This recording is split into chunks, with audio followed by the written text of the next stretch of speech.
Hey guys, welcome to Wrestling Days and welcome to this review, this old school review of the oldest match currently on the WWE network. Now, it was a real treat for me to go back this far. In fact, this match was only uploaded this week, which is September 2016, as you watch this.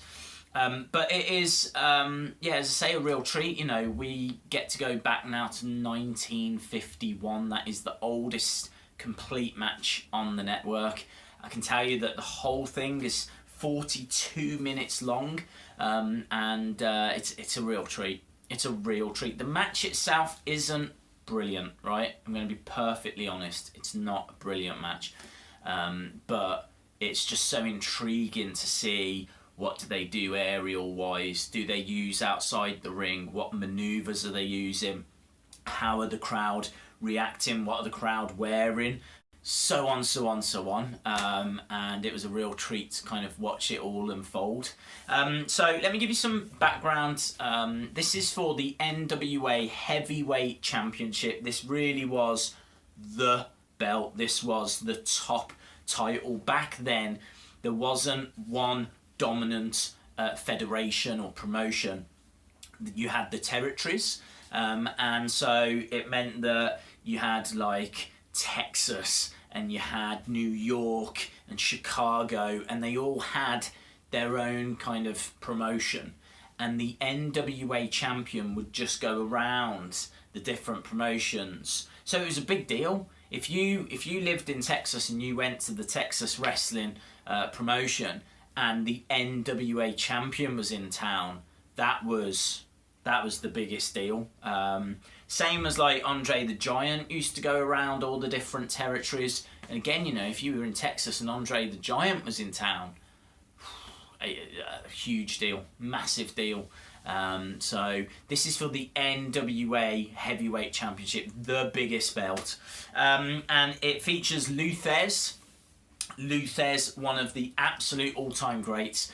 In fact, I did a high five video on the most important wrestlers in wrestling history, and Luthez actually featured in that video. So you are talking about someone that I regard as one of the all-time greats, and not just me, the whole industry as well. He came up with so many moves that get used today. The German suplex, Luthez.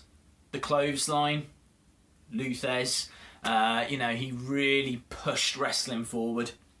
So it's Luthez who is the champion at this point, going up against Ray Gunkel. Now, I've never heard of Ray Gunkel. I'm not gonna lie to you. I've never heard of him, but I liked what I saw. I was impressed. I'll give you a bit more information on the guys. Luthez debuted in 1932. He retired in 1990. Sadly, he passed away in 2002. But you know, as we said, one of the all-time greats. He actually is rumoured to have had a winning streak of 936 matches in a row. He was the champion during this reign between 1949 through to 1955, and that match that he kind of loses in 1955 was heavily contested. It wasn't a clean victory or a clean loss, if you will, and as a result, Luthez was still going around calling himself the champion even after that defeat in 1955. So up to that point now, 936 match winning streak. He was up against Ray Gunkel, made his debut in 1948.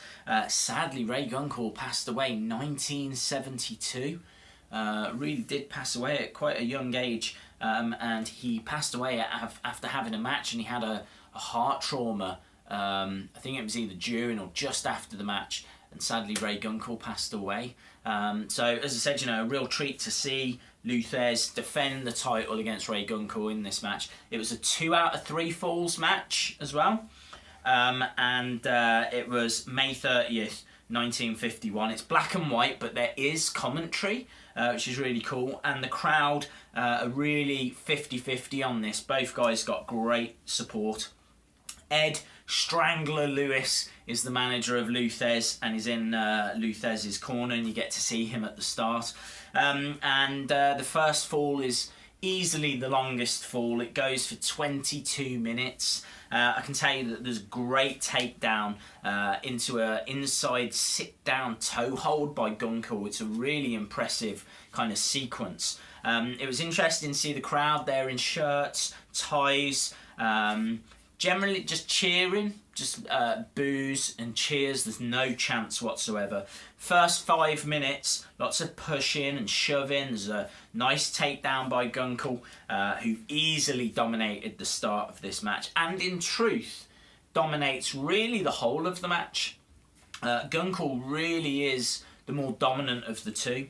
Thesz gets up but is taken straight back down. The pace is very slow, and 10 minutes goes by without a great deal of kind of action. So there's a few moments of like flurry of action here and there, but a lot of the time it's just they're both on the mat in some kind of a hold, and as I said, 10 minutes goes by. Thesz comes back with a reverse chin lock, short arm scissors. The match was being point scored as well, which I thought was very interesting. So very different to what you see these days, where it's just one fall and it's pin or submission. This was a 2 out of 3 falls match, and not only that, everything that happened mattered because there was referees that were scoring it, and if it went the distance, it wasn't going to be a draw. It would have gone down to how the refs had scored it and point scored it. Great shot of the crowd after 17 minutes into this, and you get to see really a close-up of what they're wearing and what they're saying, and it was nice. Gunkel jackknives Thesz to escape a hold he's been in for honestly, I'm not lying, he's been in this hold for about 10 minutes. Nice crowd pop, back and forth elbows, the pace quickens, there's a 2 count for Gunkel, front body scissors, and a spread eagle arm lock. This is at the 20-minute point now. Power slam from Gunkel gets the 2 count, and then a second power slam. It appears like another 2 count, but the ref gives the first fall to Gunkel. That comes in at 22 minutes 15. Gunkel takes the first fall. We then go into the second fall, and there's a bit of a test of strength, a bit of submission holds back and forth, big face slap by Gunkel to Thesz, and the ref speaks to both guys. Gunkel looking vicious, big airplane spin from Lou Thesz, countered into a pin though by Gunkel, back to a headlock, closed fist blows, a back body drop. Gunkel gets a 2 count, but a jackknife from Lou Thesz gives him the second fall. It's a huge jackknife that Gunkel took, and it really took a lot out of him. He has to get helped out of the ring. And then we come back for the third fall, and it's announced that the doctors won't allow Gunkel to continue. Apparently he dislocates a vertebrae, gives the third fall to Lou Thesz, and Gunkel still wants to fight, but you know, he's doing, I don't know if he genuinely hurt himself, but he does a great job of selling. There are no aerial spots whatsoever outside of the airplane spin, but it's not really an aerial spot. They don't go up on the turnbuckles. As you said, there's little to no, well, there is no chanting, but there is crowd cheering. Obviously no signs in the crowd. At no point does the action spill to the outside. The pace is very slow with just brief moments kind of throughout. There's lots of like submission holds that are applied, lots of trying to escape the submission holds. This is really technical wrestling, but done at a very slow pace.